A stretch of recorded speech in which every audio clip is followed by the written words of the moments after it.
Este es el presidente Gustavo Petro apoyando la elección legítima y democrática de Bernardo Arévalo en Guatemala, a pesar de que en esos días hubo un derrumbe en el Chocó que dejó más de 20 personas muertas.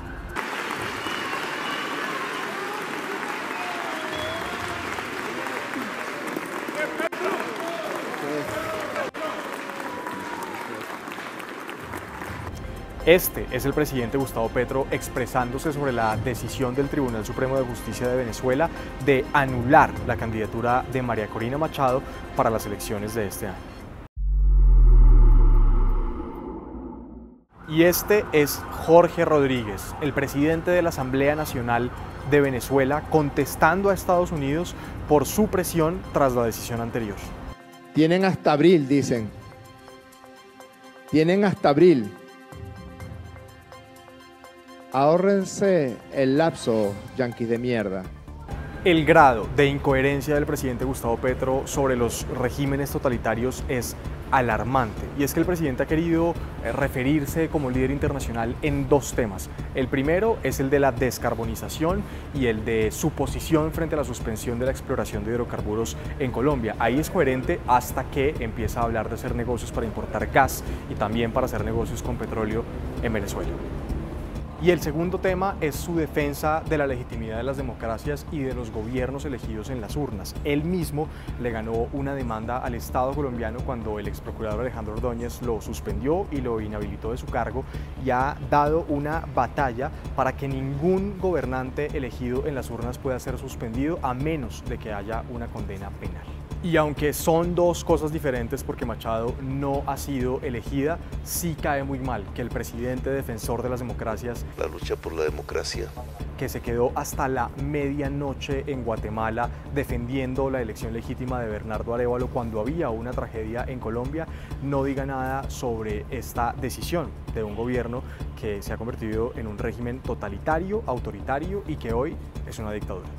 Los dos diarios más importantes del país le pidieron esta semana en sus editoriales al presidente Petro que se exprese sobre lo que está pasando en Venezuela, pero hasta ahora el silencio presidencial ha sido fantasmal. En términos de relaciones internacionales hay que entender lo que pasa con Venezuela y con Estados Unidos. Estados Unidos redujo sus sanciones sobre el petróleo venezolano por el contexto de la guerra entre Rusia y Ucrania y por los recientes ataques incluso contra militares estadounidenses en Medio Oriente y toda la crisis que se desató luego de los ataques de Hamas a territorio en Israel. Eso, además, con el bochorno internacional que para muchos sectores significó la liberación de Alex Saab, que hoy en Venezuela tiene un alto cargo dignatario como si nada hubiera pasado. Venezuela se ha hecho fuerte y Estados Unidos se ha hecho débil en esa relación.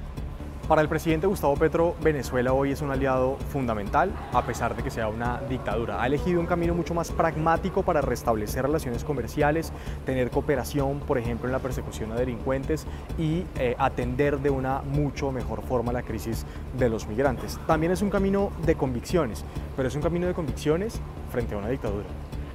Al ser tan aliado, es uno de los países al que el presidente más ha viajado como jefe de Estado, no puede correr riesgos en comentarios diplomáticos y en sus opiniones en general.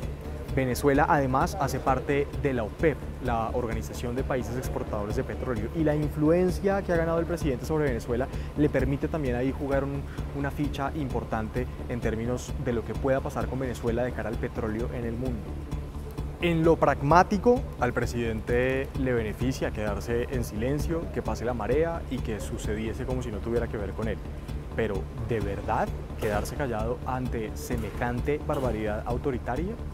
Esto dicen los profesores, los expertos en política. Sí es necesario que el gobierno colombiano, como representante del Estado colombiano, haga valer esa posición y se manifieste en el sentido de reivindicar la necesidad de la garantía efectiva de la democracia, no solamente bajo la figura de ser garante de unas elecciones, sino de la participación efectiva de las personas que se candidatizan.